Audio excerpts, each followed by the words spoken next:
Another one. We outside.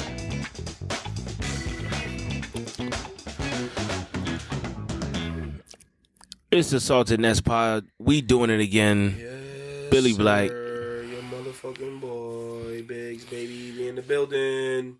Oh my God. We are approaching the NBA fucking finals. I'm not even in the middle or the thick of the fucking conference finals. We are right at the end, coming around the bend. Get your brooms out. As we record, the Los Angeles Lakers have just lost Get your brooms out. What wound up being a sweep of an effort against the Denver Nuggets. 2 sweeps about to happen right now. Their 4th game in a row. It's over. Well, before that, throw in the towel. Before we go there, I'm glad we were able to link up, my good brother. I have been meaning to talk to you. My God, how I've missed you. Mm-hmm. Because your entire world, it seems, has been falling the fuck apart. Ripping at the seams, if you will. Falling? You speak as if it's currently still happening. It fell apart. The bottom fell out. It's in shambles. I think it's safe to say, well, before we even go there, answer me this one question. Do you know how many teams have come back from being down 3-0? None. None. No way. Get the brooms out. Do you think you'll do it? Huh? Do you think you guys will do it? Get the brooms out. Oh, we're talking about the Boston Celtics, right? Absolutely. You don't think that you guys can come back from this? Get the brooms out. But you don't think you can come back from this? Get the brooms out. You think you're going to get swept? We looked like the Philadelphia 76ers. Sir, surely you mean a gentleman's sweep. We looked like the Philadelphia 76ers in that Game 7 that we just played. You see how we snatched... Well, you didn't look like anybody in a Game 7 because you didn't make no Game 7. No. I'm just mean the body language of them, the way they accepted defeat very early into that game. They knew it was over. I went to sleep. There was nothing that they could do. I went to sleep when the Heat went up 30. When the Heat went up... that was in the third quarter. Yeah, when the Heat went up 30 and consistently went up and consistently there was nothing to see after that. Being up 30... I was like, listen. There was nothing to see. There was nothing to see after that. There's literally nothing to see after they went up 30. And me being the diehard fan that I am, I sat there and watched and continued to torture myself. And we inserted our deep bench well into the fourth quarter. No. I think that in the beginning of the fourth quarter. And yeah, we gave up. We looked soulless. They took all of the energy away from us. All the momentum, any little momentum that we had, they took it away from us. They completely snatched it away from us. And they're going to complete the sweep. Now, I mean, we not... And it hurts. It hurts for me to say it, but I'm also a realist. And that's just, bottom line is it's never been done before.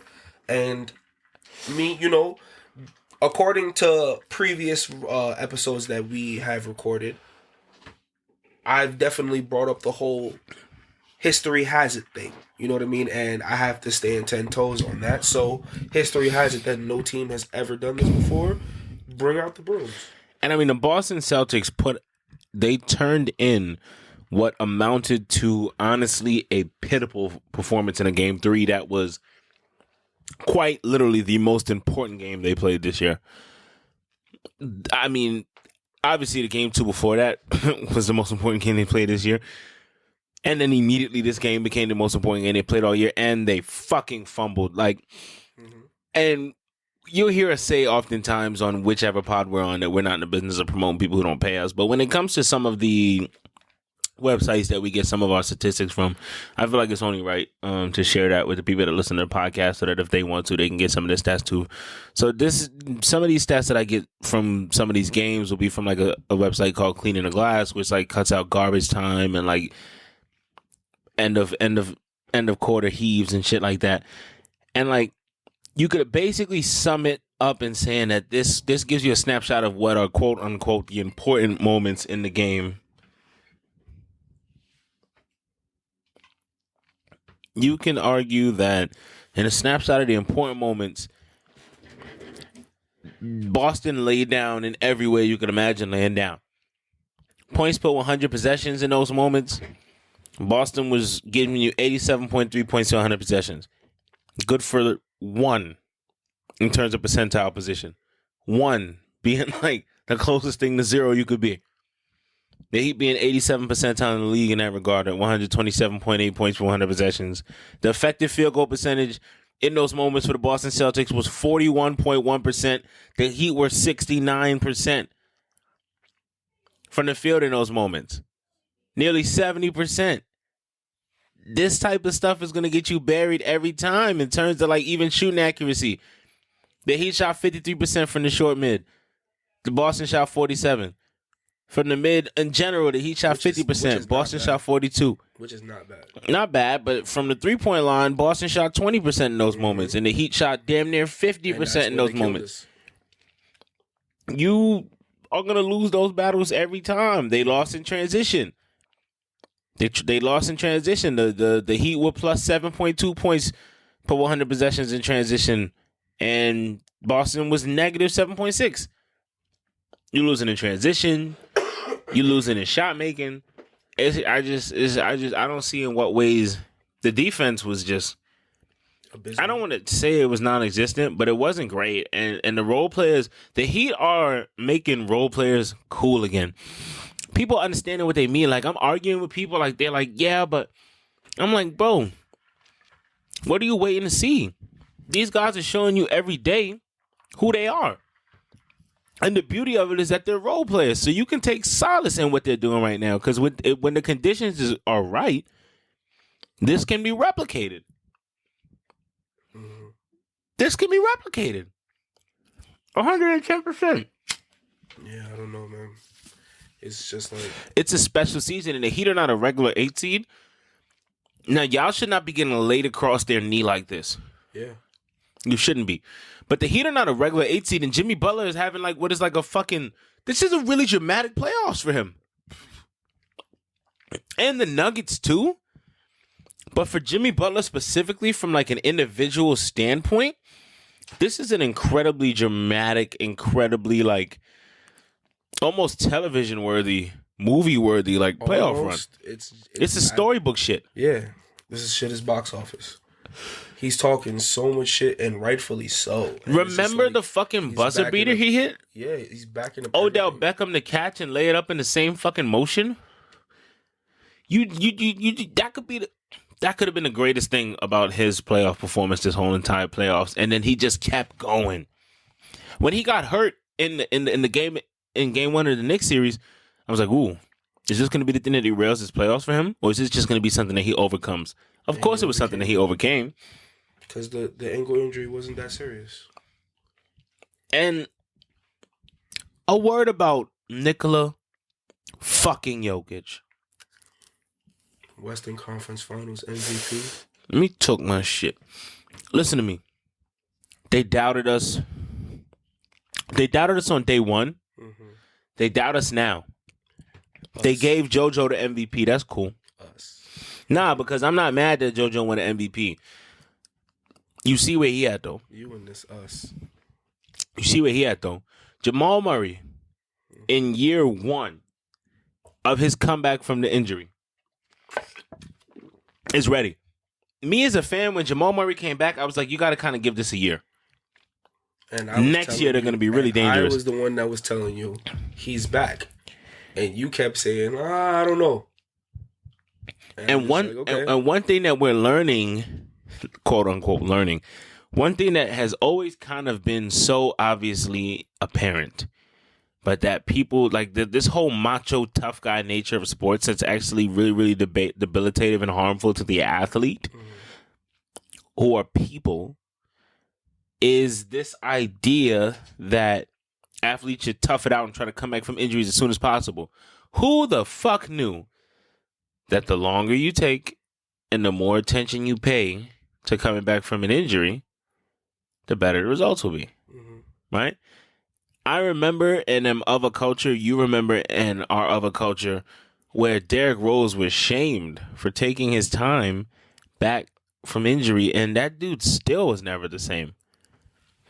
So I just hope that we're now at a point in the culture of athletics, even like with some of the stuff that's being exposed about the dangers of football and everything, and we're trying to be a more safe world in general. So hopefully it's trickling down and trying to be more safe for the athletes. But most definitely, the game keeps evolving, and it's gonna just keep evolving to where they're gonna do everything that they possibly can to protect the asset, which is the players.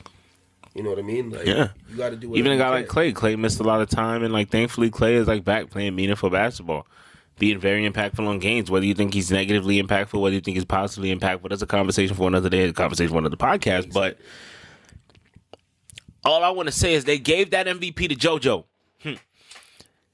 The Joker been big stepping for 3 years straight. Deserved his 3-time MVP. They didn't want to give us a 3-time MVP. That's okay, you fucks. You're going to treat us like some fucking jabronis. I've been on this Jokic train longer than a lot of niggas, but hold on.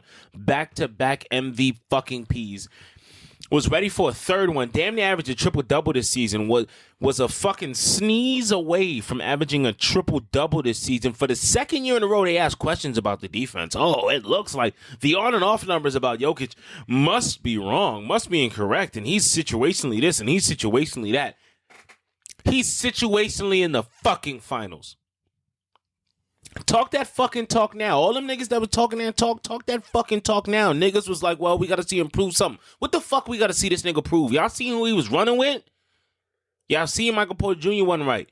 Y'all seen Jamal Murray wasn't right. Y'all seen what the fuck happened. It was looking scary before niggas got hurt. Then niggas got hurt. Now y'all see what's happening. Michael Porter Jr. looking like that man out here. Really is. We got the whole squad shining. He got Aaron Gordon looking. We got the whole, and listen, like a whole new basketball. And not only just that, the Aaron Gordon, the non-Jokic minutes for Aaron Gordon have been phenomenal. And one thing I'll say is, I don't know if it's Rico Hines or whatever. I'm gonna say this wrong in a moment, or I'm gonna say it right. Who the fuck knows? But Aaron Gordon in the runs has been like showing some things that he's been working on, and you've been seeing him work on certain things during the season. And in the non-Jokic minutes, it has really showed, and those have been extremely impactful in these playoffs. To see some of the things that he can do and some of the offense that he can generate, and some of the ways that he can be positive, and he's evolved as a defender, and in many ways has changed his game to be the optimal player on his team and to fit optimally with Jokic. And this is a great team. And if it was healthy, I don't see how the fuck you couldn't feel like it was a great team. And I don't see how people felt like Jokic was undeserving of an MVP this year. There's a lot of things that don't make sense to me. Right. But Jokic, if you see the he's unbothered. He coming in the flyest suits, well tailored. And the Kango, it's not a Kango, but it looks like a Kango. Newsboy caps. The Peaky Blinders. All type of fly shit. He's not worried about nothing these niggas talking about. He race horses and shit. He vibe out. Mm-hmm. That's a good man, bro. And that nigga working hard, and he's doing shit that we've never seen, and has an argument for being the best player in the NBA. And there's no reason he shouldn't have won a third MVP. I'm not mad that JoJo got it. I'm not mad that Jokic didn't get it.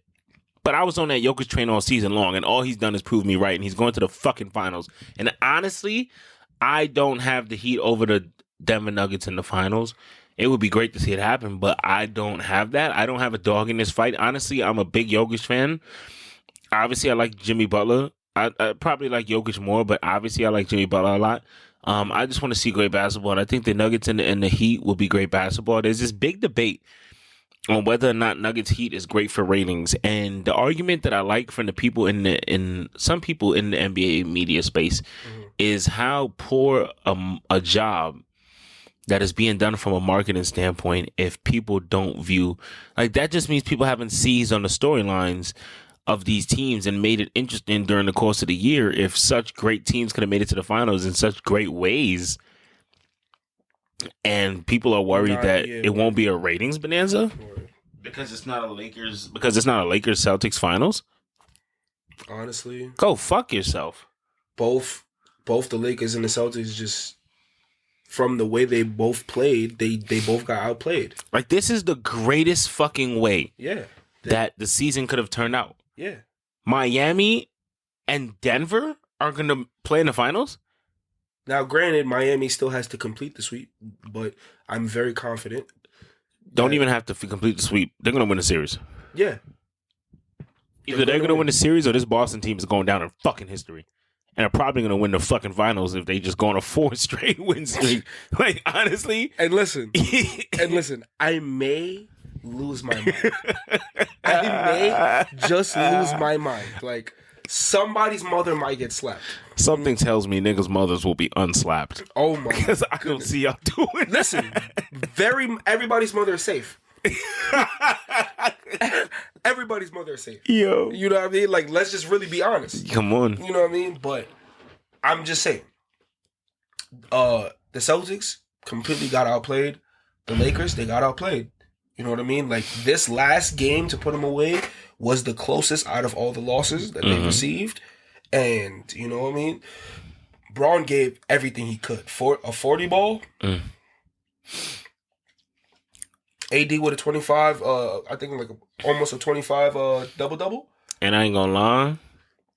With like 3 blocks. You know what I'm saying? So it's just like Rui stepped up. A lot of these role players stepped up in big moments. Austin Rivers looking like this coming off season. Now he may be coming into some extra change, whether it may be with the Lakers or without him. I decided long ago that I wasn't going to shit on certain former Nets from a certain period in Nets history. So I'm not going to comment on D'Angelo Russell. Ooh. But some people pull their weight. Yeah, it was a rough one.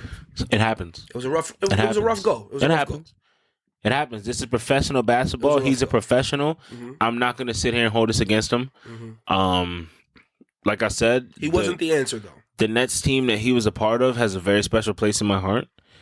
And that's all I'll say on that. Now, we are 17 minutes into this podcast, and because of the layover between podcasts, we have a lot to fucking talk about. Mm-hmm. You know what it's time to talk about? Mr. Wave the fucking stick. In the building. Big body jaw, nigga. Pushing some shit, popping bottles, getting money, shooting shit, all type of weird shit, nigga. Gang shit, bro. Listen, what we have begun to see is that Ja Morant. See, at first we thought that Ja Morant was just misguided. We thought that, I mean, he's misguided, but at first we thought Ja Morant was just waving the stick on that occasion.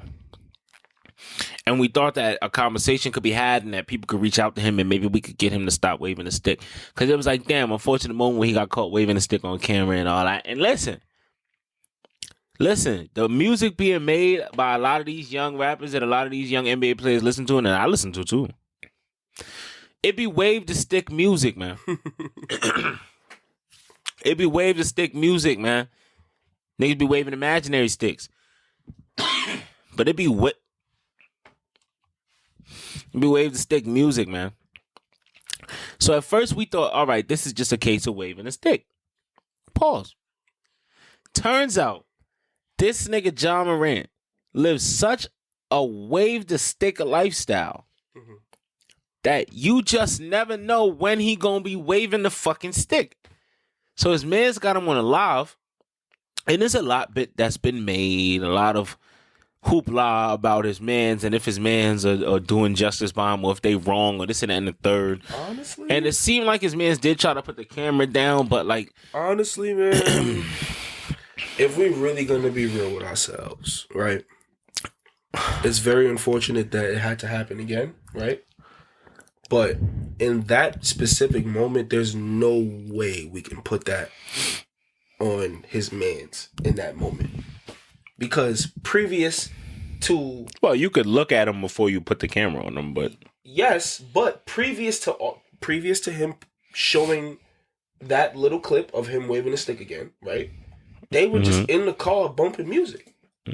Ja already had been on the camera previous to that. You know what I mean? Like, and they were, you know what I mean? They was listening to music, this, that, and the third. You know what I'm saying? And... he was looking at the camera, and he just panned over to where Ja was sitting, and Ja just had it in his hand.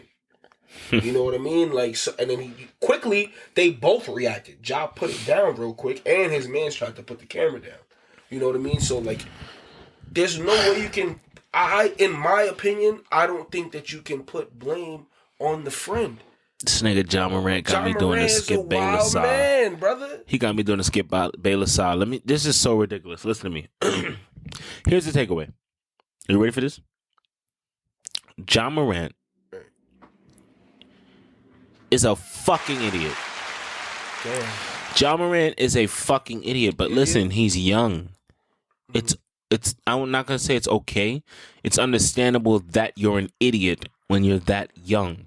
With John Morant, with that much money and that much power, is a fucking that much notoriety, idiot, and he cannot be trusted to not get in his own fucking way. And he is feeding us and the media these bullshit apologies and these PR crafted. And honestly, quite honestly, I understand the mechanism, the economic mechanism behind sports and athletes and media, quote unquote, and all that bullshit. So I don't feel like he owes us any explanation. I don't give a fuck what he has to say, nor do I think he owes me an explanation into why he's doing whatever the fuck he wants to do with his life. It's none of my business, and I personally really don't care. Right? But he's making silly decisions. He's going to fuck up the money, but he's still going to get enough money where maybe he doesn't mind fucking up the money.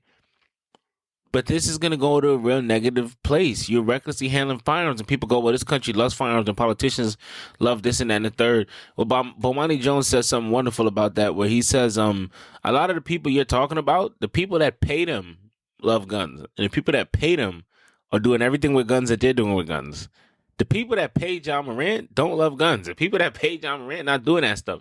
And on top of that, I'll go even a step further. Like, these are just instances of recklessly handling firearms. This is not like he's taking Christmas card photos and shit like that. It's not like he's like at a gun range safely using firearms. It's not even like he's like a gun enthusiast with like an active YouTube channel where he reviews guns and shit like that and tells people how much he loves guns.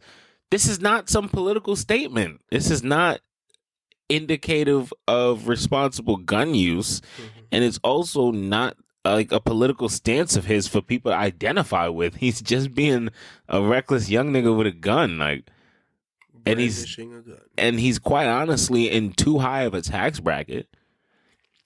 And quite honestly pays too much taxes and brings too much home, and I'm sure supports far too many people's lives to be on some stupid young nigga shit right now. Like, it doesn't make sense. And I think that that's really more so what people are latching on to is how little sense the lifestyle he's living right now makes. And I can remember saying like 2 years ago, because he would do these Instagram lives at these pool parties, and I'm like, yo, shit, lit. Trying to get to one of these pool parties. And I was like, I think John Morant might be too real a nigga for his own good.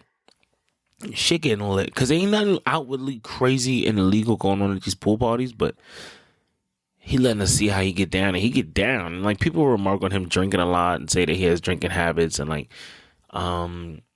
there's like videos of him like taking tequilas to the head, going crazy and shit like that. And like, people I've definitely seen a couple of those videos myself. And people are like, listen, he's shooting straight from the bottle too. Yeah, niggas like, listen, I ain't gonna say he got a drinking problem, but excuse my vernacular. Shooting, the word shooting is kind of crazy.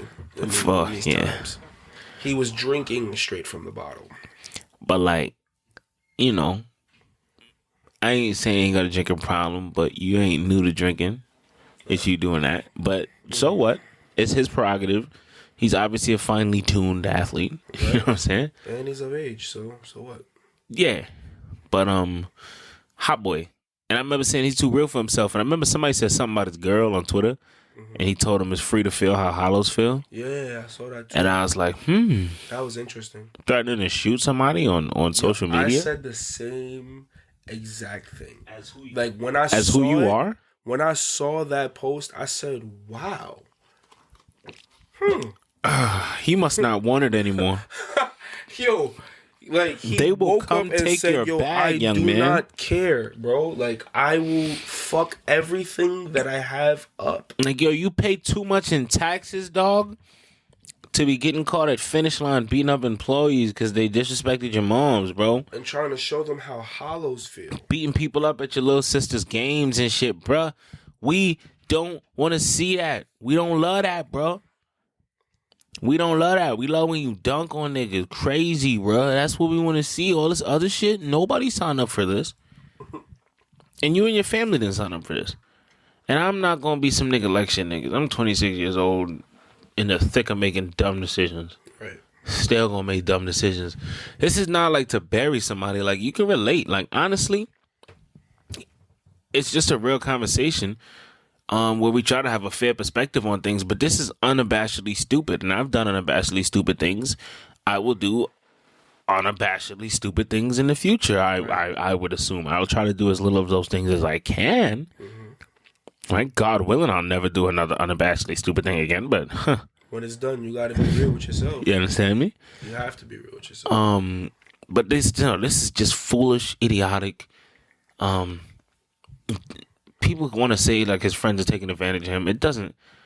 First of all, most wealthy people have friends that are in some way trying to gain off the fact that they're like wealthy and popular. But this doesn't really smack of him being taken advantage of. This smacks of him just being a wild nigga and being in a wild phase of his life, and really being in a position where he should be more responsible about what he does, where he does it, how he does it, and who sees him do it. Yeah. Honestly, like that's the thing about life too. You don't have to make your bad decisions in public. If you're committed to, they don't even have to be bad decisions. In his position, just publicly doing the things he's doing are bad decisions, right? But a lot of things don't have to be bad decisions if you don't broadcast them to the world. You could just do your weird shit in private. You like to dance around with a gun. You're not the only person that likes to dance around with a gun. You're just filming it, and he's not alone. A lot of young people film themselves dancing to guns. None of them are John Morant. Thank none you. Of those people are John Morant. Can't none of them dribble that rock like that and finish over you. You know what I'm saying? Pause. Whoa. Fuck out of there, man.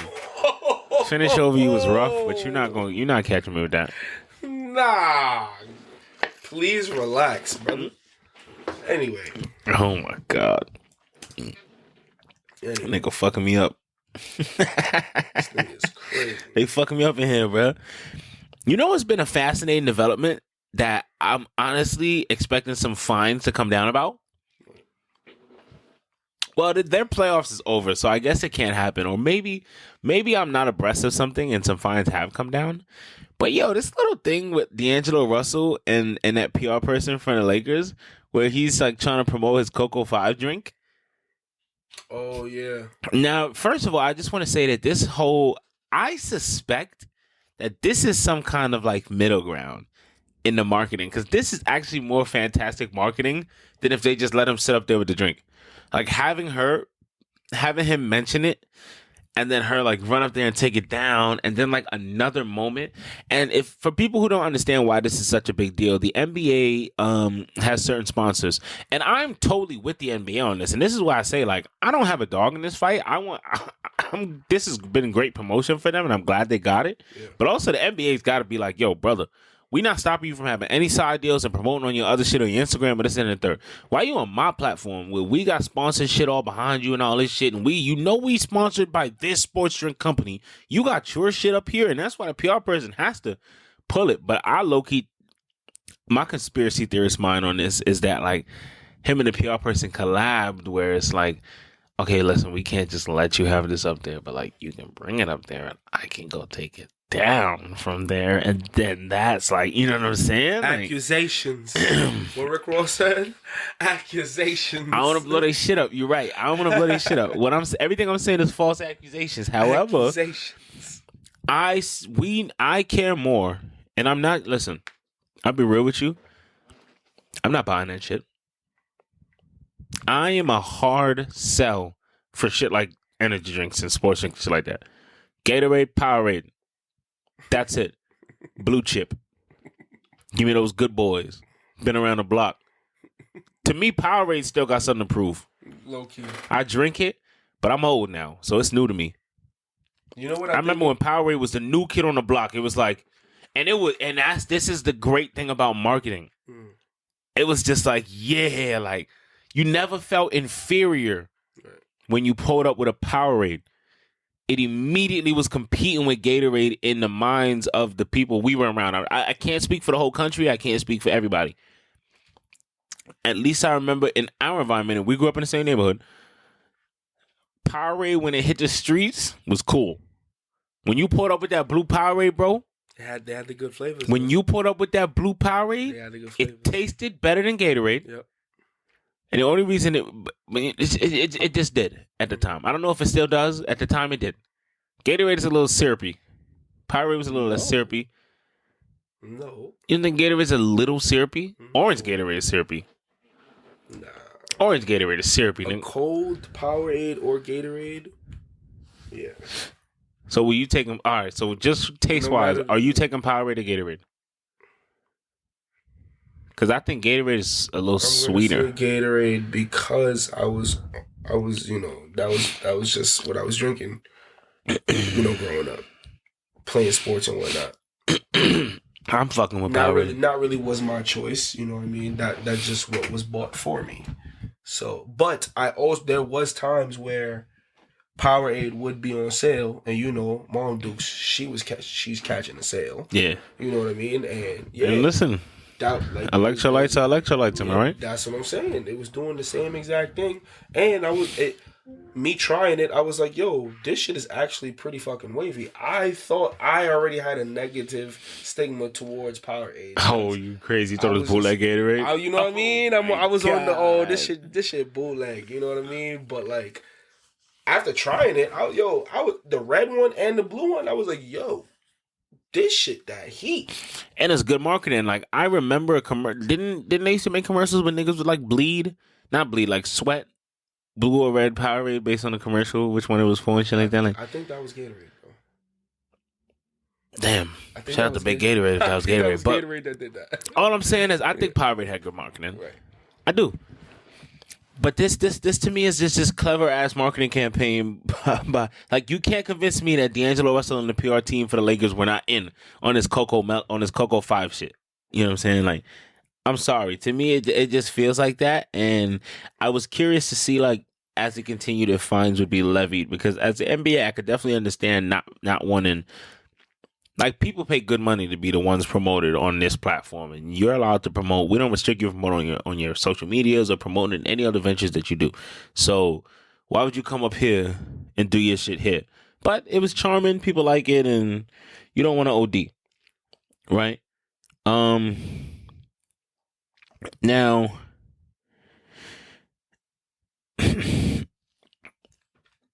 I find it really difficult to accept that the NBA season is coming to a close. I know. Let's talk about a few things that stand out to us from this season as we approach the NBA Finals, and who knows how long the Celtics Heat series. That's hilarious, ain't it? Who knows how long? We got fucking Comedy Central in the house. Who knows how much longer the Celtics and Heat series will go on for? Honestly, truly, for real. But I'll start with something that to me was shocking about this NBA season, and I don't want to say shocking, but it was surprising for me. The rise of the Sacramento Kings and De'Aaron Fox is something that stands out to me a lot about this season. A lot of people try to tell me about De'Aaron Fox and shit like that, and I like this game, and I like them and stuff like that, but I think that this season he took a real step, and when you look at the numbers, the advanced numbers and everything like that, last year he was really in a really good place, especially as a finisher. Like, it's not like he magically woke up and became a really good finisher and stuff like that. Like, he was always a bucket, but he turned it into being a bucket into like whenever they needed it. You know what I mean? Like showing up in big moments, and him and Sabonis have definitely done that. Sabonis is another. Like, I think and that's why I say that whole Sacramento Kings team. We have seen Sabonis just unlocked in a lot of ways. And we've seen an evolution of his game that, like, I don't know that a lot of people saw coming. And I think that's because I don't know how many people were really cognizant of him.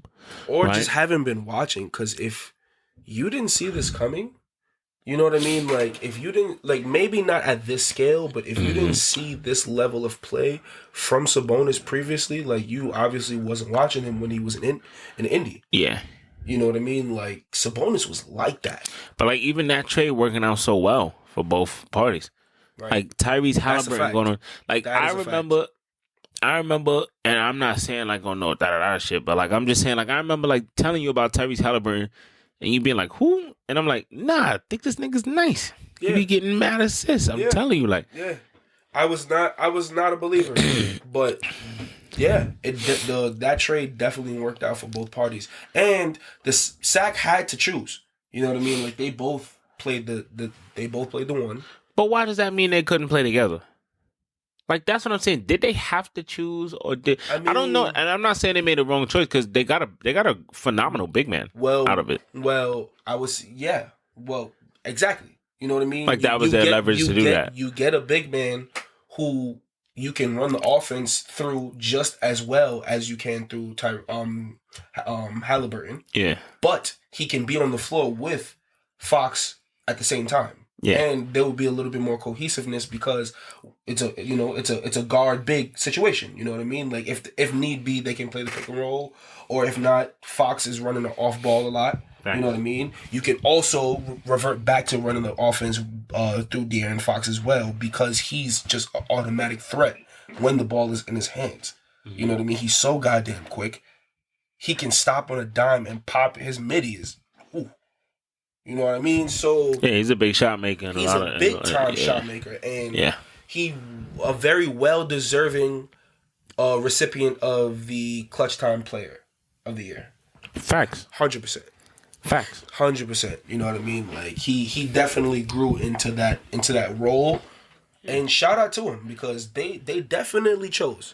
They chose him, and it ended up working out for him. And listen, they lost to the defending champs. Like, yeah, they lost in round 1, but they lost to the defending champs. So, say what the fuck you want. And it was their first time being here in God knows how long. Yeah. Like, say what the fuck you want. Now, granted. Moving forward, though, they're going to be tough. Yeah. They're going to be tough. More cohesiveness. You got that Murray kid over there who is also, like, you know what I mean? He's looking like he has a whole lot of promise. Yeah. You know what I mean? And, yeah, I'm excited to see where Sac will be next year. Another big time thing that happened for me this season. You already know what time it is. We got them fucking cancers. Sorry. We found a way to unload and make happy Kevin Durant and Kyrie Irving, who were single-handedly tanking the Brooklyn Nets. Tanking? I wanted to say so many things about Kyrie Irving. No, listen to me. They were destroying the organization from the inside out. So one of the worst. Tanking is crazy. No, I ain't gonna lie what to you. we if watched. If it wasn't for them, the Nets would even be in the playoff picture. See, that's the type of shit. We watched the systematic self-destruction of an organization. We watched an organization sell its fucking fortitude, but for the superstar. That is the thing about the NBA is that there are 5 players on the court, and one player can have like a 30% usage percentage and have such an impact on the outcome of the game positively for their team that the superstar is this unique and super important part of a team, and teams will do anything to acquire them. And when you get enough of them, you are considered in the game in a major way. We had Kyrie Irving, Kevin Durant, and James Harden, and nothing to fucking show for it. James Harden smarting up quicker than anybody else because he's looking out for himself. He doesn't give a shit about anybody but James Harden, and that shit wasn't looking good for James Harden. And James Harden is trying to go back to Houston. James Harden. Let's talk about it. But that shit wasn't looking good for James Harden. He was the first motherfucker to get smart. Kyrie Irving and Kevin Durant came here thinking that they were going to have full control of the team, and essentially they did. The reason they wanted to come here because the team became this cute little semi-national story because of how well we were doing with D'Angelo Russell and those guys and Kenny Atkinson as a coach and all that shit. And they come in, they don't like Kenny Atkinson. He's gone. The fabric of what starts to make this team is done. Now they want control of the team. They get their boy DeAndre Jordan in. They get James Harden in there. Which was terrible because that led to Jared Allen having to leave.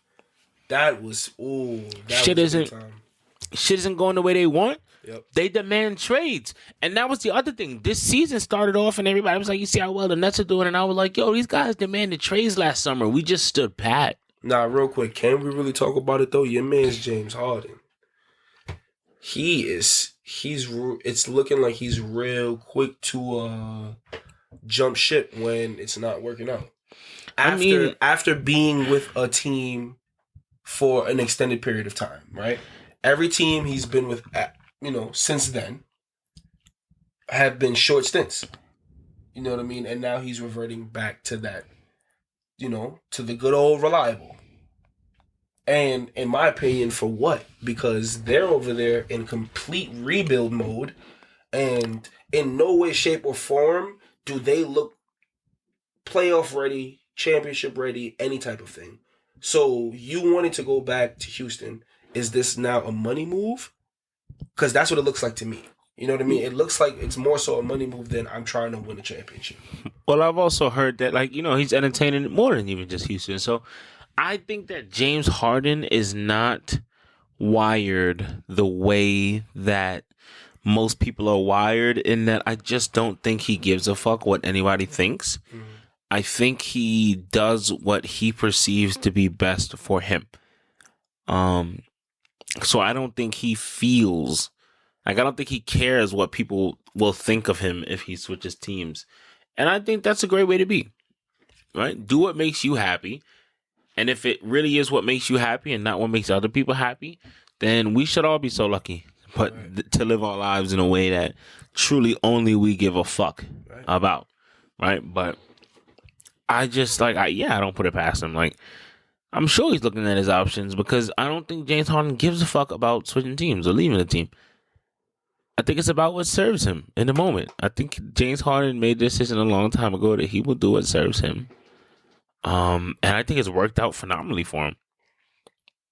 He's in the NBA. With the exception of getting a ring. He's going to the Hall of fucking Fame, and he has time to get a ring. Maybe he does, maybe he doesn't. Listen, Chris Paul is going to the Hall of Fame. Mm-hmm. Chris Paul's career wasn't trash. Mm-hmm. James Harden is going to the Hall of Fame. His career, ring or not, wasn't trash. Phenomenal. Averaged 36 in the season. Russell Westbrook is going to the Hall of Fame. Right. No ring. And maybe he gets one, maybe he doesn't, but his career wasn't trash. If Dwight Howard never got his ring, his career wouldn't be trash. Mm-hmm. Carmelo never got a ring. His career wasn't trash. You know what I'm saying? It just... And, yeah, shout out Melo, too, man. Just joined the retired list. Shout out to him, man.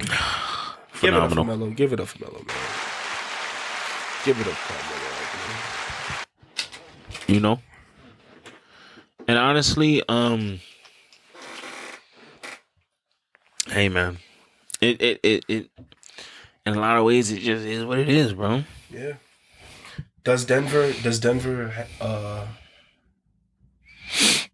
potentially retire that number and make Jokic change his number or something? No.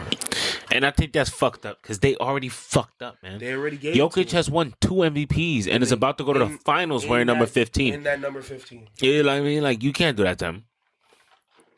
Not even. This is not even a commentary on whether or not he would be comfortable doing it. You can't do that to him. His stint in Denver is just gonna have to be one of those just unspoken things.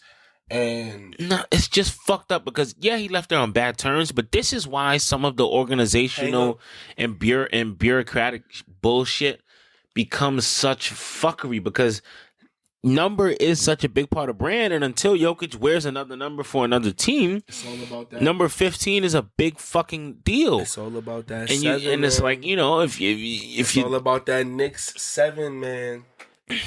It's really all about that Knicks 7 right there, man. Yeah, but Denver should not. And again, Jokic was not some huge prospect. Right. So, when KD left the Thunder, they let some other nigga wear number 35. I'm sure, because I got faith. If the Thunder don't retire number 35 when Kevin Durant is done playing basketball, I will have lost a measure of respect for the professionalism of that organization. Mm-hmm. There's just certain things you do. Oklahoma City hasn't even had a team for that long in that place. That is the greatest player in Oklahoma City history. So what do you say to Denver then? Denver, that's how. What is Carmelo Anthony in Denver Nuggets history? A top 3 player? I believe so. At worst, top 5. Probably a first ballot Hall of Famer. Mm-hmm. What the fuck? You don't retire his jersey, it's not gonna be and then you let the next generational talent, who's honestly way better than Melo, We're the fucking number, and now you're in this predicament. And this is the trouble with not doing justice when it's time to do fucking justice. It's sometimes it's too late to do justice. It's Jokic now. Jokic's numbers has to be retired. He won 2 MVPs. He won 2 MVPs and went to the fucking finals wearing that number. Like, yo, nah, not this one. It is what it is. Not this one. It is what it fucking is. But that's fucked up. Now, Heat Nuggets finals, you have who winning? Well, you know, I already know the statistics are going to say that Denver is going to be taking that, right? But this is how this is the lens that I'm looking at it, right? Through. How do you bet against the Heat right now? Against what they putting together. You know what I mean? Like, but then by the same token, from where they started to, you know, I mean, losing to Atlanta. But they was never no regular eighth seed, man. Yes, this is a team that was in the conference finals against y'all last year. Yeah, but it could have all fell apart. But it could have all fell apart. And Tyler Herro got hurt. Them losing that first playing game, right?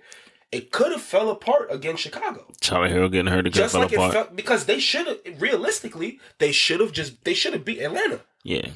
And it would have been Heat Celtics first round. Them role players. Realistically. Them role players step up though, don't they? You know what I mean? Real shit. When it really did matter, they eventually stepped up. You know what I'm saying? And to make and that have never stopped stepping up. To make that run from that final playing game to make the playoffs, to then sending home the Milwaukee Bucks home in 5, right? Getting the Knicks out of here in 6. And it's crazy that the New York Knicks, were the team to actually give them the most trouble out of all the series. Supposedly. You know what I mean? Like, well, or maybe not give them the most trouble, but make it the furthest. Yeah. To say the least. Yeah. You know what I mean? And I mean, the Celtics still have time to do it, but they're about to sweep us. I love how you keep hanging on to that. They're about to complete that sweep. You know what I'm saying? So, like, let's just be real. You know what I mean? So, you know, the 30 piece is crazy. The way how I see it, I'm just gonna keep looking at it through this lens. Like, how do I bet against them right now? Yes, it's Jokic. Yes, Denver's on a roll. Because that's what I'm saying. By that same token, Denver just swept their opponent. So it's like yes, 100%. You got to say the same shit for Jokic and Jamal Murray. In my eyes, no matter and despite the 2 big injuries that the Heat have right now, I'm looking at it as 2 Titans going at it. Facts. You know what I mean? Michael Porter Jr. is on fire. Jokic is on fire. Jamal Murray is going stupid. Yeah. Jimmy Butler is going crazy. Bam is going stupid. Gabe Vincent is going stupid. Max Strus. Fucking Duncan Robinson is finally getting playtime now. Out of nowhere and having an impact. He's going insane. Do you think when Max Strus grew up that he knew he would eventually become the best Max in the NBA? Absolutely not. And then he's the best Max in the NBA, right? Look, huh? Is there another player named Max better than Max Strus in the NBA right now? Not that I can know of right now. So he's the best Max in the NBA. I mean, currently, yes. You know how crazy it is to be the best guy named your name in the NBA? Man. He's the best Max in the fucking NBA, man. That should feel amazing. And then they've revived Cody Zeller's career over there. Former lottery pick. Hairline looking different. You know what I mean? Like, that's not the Cody Zeller I remember. Former lottery pick. That nigga look like. And he's giving them big time minutes. He changed his own tires. He's giving them big time minutes though. For sure. It's not reflecting on the stat sheet, but his play out on the court is killing us. 100% killing us. Almost Loon Goon-esque. You know what I mean? Oh my goodness. Here we go. What? All right, yeah. Anyway, it's allowing Bam and Jimmy and the rest of them to just literally stay on the bench. They don't even have to rush back in. Yeah. You know what I mean? They can take their time. They can get their rest. Kick the shit out of the Celtics for a while. And extend the fucking lead to fucking 30. You know? Beat dog shit out of y'all. You know what's crazy? Y'all came out of halftime. Soulless. Y'all came out of halftime motivated, and they just beat you down into submission. Mm-hmm. Like, it was a real motivated halftime, and y'all came out and Marcus Smart. I remember the first bucket Marcus Smart scores It was and off goes of an offensive rebound. I remember. It was off of an offensive rebound over Bam. and a putback and fadeaway one. or something. Put back and one. Made the and one. And I was like, I might have to watch. And then they put us in the dirt. Man, then they went up 30, and I said, Put us in the dirt. I said, I'm going to fucking sleep, man. But listen, the next episode, hopefully we will know who's making the NBA Finals, because we do want this to be a short summer. So we do want this to be a short finals. A comedian right here. You hear him, guys? You know what? Let's just give it up for him. Fucking comedian. Honestly, that wasn't a joke. Here's why I say that. And I don't want to get too crazy and mushy with y'all, but for those of y'all who've been following us from the beginning, which is virtually absolutely nobody, but for those of y'all that are here with us now, I at least want y'all to understand this podcast. This is our first baby. This is the first podcast that we're doing, and it's been a big deal for us. And now we're about to go into the off season, and we're about to take stock. The stories will get a lot more fun. It'll be a lot more lot less game driven. But the fun thing about that is that we'll have time to rework and reshape the way that we go about talking about and engaging with content while games are coming out. Right. And we only hope to grow, and we only hope to get better. And our first season together is coming to a close. And man, I remember probably a year or two ago when this thing was just a baby and we was just talking about it and we didn't know how we were going to do it. Yeah. You know what I mean? And we figured out ways to do it, and we prioritized it, and it's been a big thing for us. And we've accomplished it, and here we are, and we haven't done it perfectly, and we haven't been as consistent with y'all as we should be, but consistency is a theme, and we're getting there. Mm-hmm. And here's to a great NBA Finals. Hopefully the next time we record, we'll get to the NBA Finals. And I say that because I'm really excited to see where our off-season content goes and where we decide to take that. Hopefully it's not more bullshitting about Ja Morant. And the fan in me will say, hopefully by the next episode, the Celtics are still in the playoffs. The fan in me wants to say season 7. But reality is putting duct tape over that fan's mouth. And I'd love to see season 7, man. Yeah, would. I mean, I think history would love to see it, right? It'd be phenomenal, man. It would be amazing. Stay with us, don't play with us. Yeah, I'm about to sweep this nigga in 2K, get him out of here. Yeah, all right, man. Get him out of here. Salted Nets Podcast. We out. Touch base with us. Stay with us. Don't fucking